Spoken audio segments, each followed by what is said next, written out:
വാട്സപ്പിൽ എന്തെങ്കിലും ഷെയർ ചെയ്യണമെന്നുണ്ടെങ്കിൽ 5 അല്ലെങ്കിൽ 15 പേർക്ക് നമുക്ക് ഷെയർ ചെയ്യാൻ കഴിയുള്ളൂ. അപ്പോൾ നമുക്കിതൊരു വാട്സപ്പിൽ തന്നെ സെറ്റിങ്സിലുണ്ട്.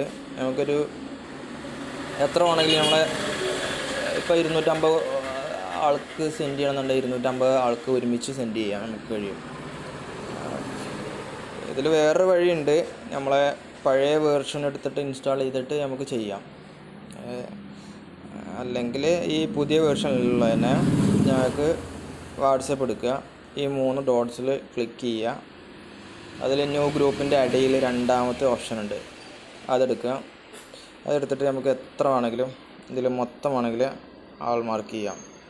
ആൾ മാർക്ക് ചെയ്തതിന് ശേഷം ഇത് ടിക്ക് ചെയ്യുക.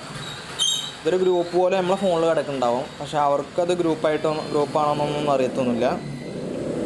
മാത്രമല്ല ഇതിന് നമ്മൾ ഒരു വീഡിയോ അല്ലെങ്കിൽ എന്തെങ്കിലും ഷെയർ ചെയ്യണമെന്നുണ്ടെങ്കിൽ സെപ്പറേറ്റ് ആയിരിക്കും നമുക്ക് വീഡിയോ സെൻഡ് ആയിരിക്കുക. അപ്പോൾ ഇതൊന്ന് ട്രൈ ചെയ്ത് നോക്കൂ. ഇത് അറിയുന്ന ഒരുപാട് ആൾക്കാരുണ്ടാവും, അറിയാത്തവർക്ക് വേണ്ടിയിട്ടുള്ളതാണ്.